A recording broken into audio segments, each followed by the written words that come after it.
Australia is often considered to be the land down under, literally as it sometimes is considered to be the most distant country geographically when compared to other regions of the world.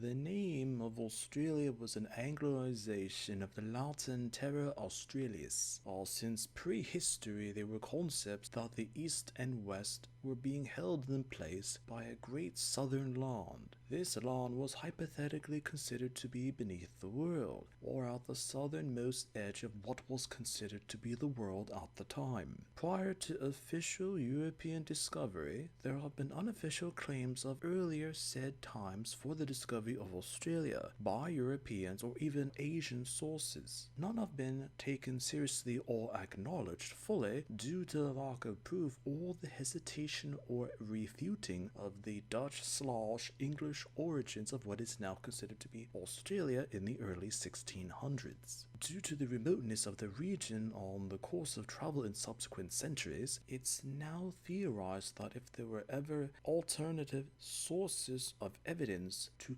support the claims of prior discovery, it might have been lost to time, considered unimportant to preserve for future generations, or even suppressed due to social or political sensitivities within modern Australia.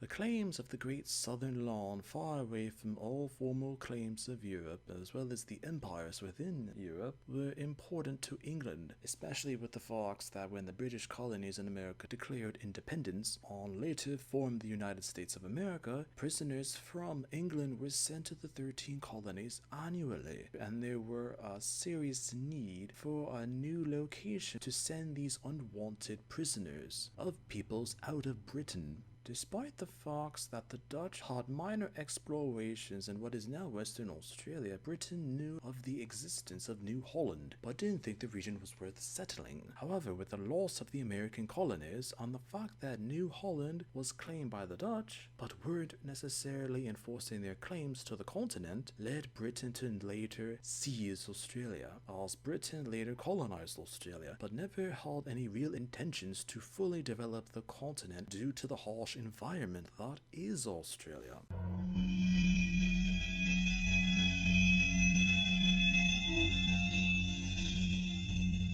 The Australian continent was never intended to have massive amounts of populations living upon it. The Australian continent is some of the most oldest exposed rock on Earth, flattest land of any continent on Earth, and the driest land without rainfall annually on Earth. In modern Australia, all major cities are located at or near the southeast coast. Only a few other cities are located elsewhere in Australia. It's like this intentionally due to the harsh interior of the continent, internationally known as the Outback. Aboriginal peoples whom had lived in the harsh environment of the outback for eons had said that the climate is so harsh that only small settlements could survive in the bush for long-term periods. Mega cities, as modern society is now heading towards, wouldn't or couldn't be able to sustain massive amounts of people in Australia when compared to other cities in more habitable regions of the world. When the British expanded outwards from Sydney and Melbourne, there were early examples of engineers and explorers telling the colonial governmental authorities that the Australian interior were perhaps the worst environments they had ever seen,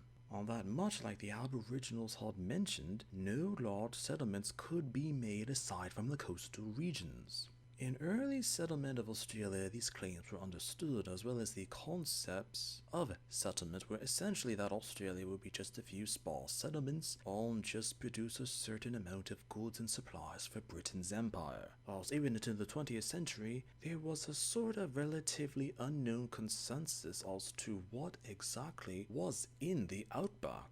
Global warming concerns first emerged through the mid-20th century as the Australian government first had concerns that temperature would result in increased strengths for wildfires, regional devastation, and eventually impact wildlife as well as endanger the population centers all across the continent. Again, the claims that were known for hundreds of years weren't considered nor taken seriously. In the early to mid 21st century, climate change severely affected the country, and decades of neglect and ignoring of climate-based issues led to increased severity of storms and drought. Scientists now mention that it was going to be just a matter of time before the continent was rendered uninhabitable for human life. It was just a matter of when, for even if there were national efforts to try and repair the environment, it was too late to save the continent for habitation in the long term, whatever the future of Australia is. Such could have been different from the faded and serene depictions of what the country was generations previously.